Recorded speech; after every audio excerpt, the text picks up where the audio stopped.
ভারতে পোলাওয়ের জন্ম হয় বিরিয়ানিরও অনেক আগে থেকে। তবে কথিত আছে সম্রাট শাহজাহানের মোস্ট ফেভারিট জর্দা পোলাও থেকে বাঙালির অতি প্রিয় বাসন্তী পোলাওয়ের উৎপত্তি হয়। অন্যদিকে বাংলার তৎকালীন জমিদাররা মুর্শিদাবাদ ও বাংলাদেশি নবাবদের সংস্পর্শে থাকার জন্য তারাও জাফরান ও অন্যান্য সুগন্ধি মশলা দেওয়া পোলাওয়ের স্বাদ গ্রহণ করেছিলেন। সম্রাট শাহজাহানের রয়্যাল কিচেনে বেশ কিছু মাংসের ও পোলাওয়ের পদ ওভারলি সুইটেড অর্থাৎ অপেক্ষাকৃত বেশি মিষ্টি, ঘি ও সুগন্ধি মশলা দিয়ে বানানো হতো। যেহেতু জাফরান অত্যন্ত মূল্যবান ও দুর্লভ ছিল, তাই জমিদার বাড়ির হেসেলে জাফরানের বিকল্প হিসাবে পোলাওতে হলুদ ব্যবহার করা হতো। সেই থেকে বাসন্তী পোলাও বাঙালির সাবেকি রান্নার পদগুলির মধ্যে অন্যতম হয়ে ওঠে। নমস্কার বন্ধুরা, আমি সূচনা। আমার চ্যানেল সূচনার দিনলিপি ও রান্নাঘরে আপনাদের সকলকে স্বাগত জানাই, যেখানে দেশ বিদেশের নানা রকম রান্না ও বেড়ানো সংক্রান্ত তথ্য আপনারা জানতে পারবেন।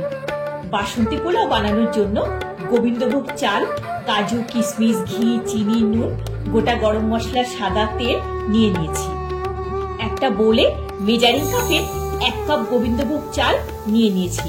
প্রথমে জল দিয়ে চালটা হালকা হাতে ধুয়ে নেব, যাতে চাল ভেঙে না যায়। যতক্ষণ না পরিষ্কার জল বেরোয়, জলটা পাল্টে চালটা ধুয়ে নিচ্ছি। চালটা ধোয়া হয়ে গেছে। একটা বড় ছাঁকনির মধ্যে চালটা নিয়ে নিয়েছি। যেটুকু জল আছে ঝরিয়ে নেব, কারণ চালটা ম্যারিনেট করে নেব। জলটা পুরো স্ট্রেন হয়ে গেছে। ছাঁকনি থেকে চালটা বৌলে নিয়ে নিলাম। দিয়ে দিচ্ছি 1 চা চামচ গ্রেট করা আদার রস। এটা একটা সুন্দর ফ্লেভার দেবে। এটা প্রথমেই করে নিতে হবে, যাতে চালের মধ্যে অ্যারোমাটা অ্যাবজর্ব হয়ে যায়। 1 চা চামচ হলুদ, 1 চা চামচ দেশি ঘি, 1/4 চা চামচ শাহি গরম মশলা গুঁড়ো, 1/2 চা চামচ নুন দিয়ে ভালো করে চালটা মিশিয়ে নেব। চালের সাথে মশলাটা ভালো করে মাখানো হয়ে গেছে। একটা ঢাকা দিয়ে কিছুক্ষণ ম্যারিনেট হতে দিচ্ছি। পরিমাণ মতো জল গরম করতে দিচ্ছি। গ্যাসের ফ্লেমটা অন করে কড়া বসিয়ে 2 চা চামচ সাদা তেল ও 1 চা চামচ দেশি ঘি দিয়ে দিলাম। তেলটা গরম হলে কাজু আর কিশমিশটা দিয়ে হালকা ভাজা ভাজা করে নিচ্ছি। কাজু কিশমিশ ভাজা হয়ে গেছে, একটা বোলে তুলে নিচ্ছি। এবার ওই তেলে আরো 1 চা চামচ দেশি ঘি দিয়ে 2টো তেজপাতা, 3টে ছোট এলাচ, একটা জয়িত্রী ফুলের অংশ, 2টো লবঙ্গ, একটা দারচিনি স্টিক দিয়ে দিলাম। মশলাটা সুগন্ধ বেরোলে ম্যারিনেট করে রাখা গোবিন্দভোগ চালটা দিয়ে দিচ্ছি। চালটা ভাজা ভাজা করে নিতে হবে। গ্যাসের ফ্লেমটা লো টু মিডিয়ামে রেখে চালটা ট্রান্সপারেন্ট লুক আসা পর্যন্ত ভেজে নেব। এর জন্যই পোলাওটা ঝরঝরে হবে। দেখুন, চালটার মধ্যে একটা শাইন চলে এসছে, তার মানে ভাজা হয়ে গেছে। এবার মেজারিং কাপে 1.5 কাপ উষ্ণ গরম জল আর 1/2 কাপ দুধ দিয়ে দিলাম। যেহেতু 1 কাপ চাল, তাই তার দ্বিগুণ মানে 2 কাপ জল দিতে হবে। এক্ষেত্রে ক্রিমি টেক্সচার হওয়ার জন্য 1/2 কাপ দুধ দিয়ে অ্যাডজাস্ট করেছি। ভালো করে মিক্স করে দিচ্ছি। এই সময় নুনটা চেক করে নেবেন। যদি দেখেন জলটাতে নোনতা ভাবটা লাগছে না, সেক্ষেত্রে আরো একটু নুন দিয়ে দিতে পারেন।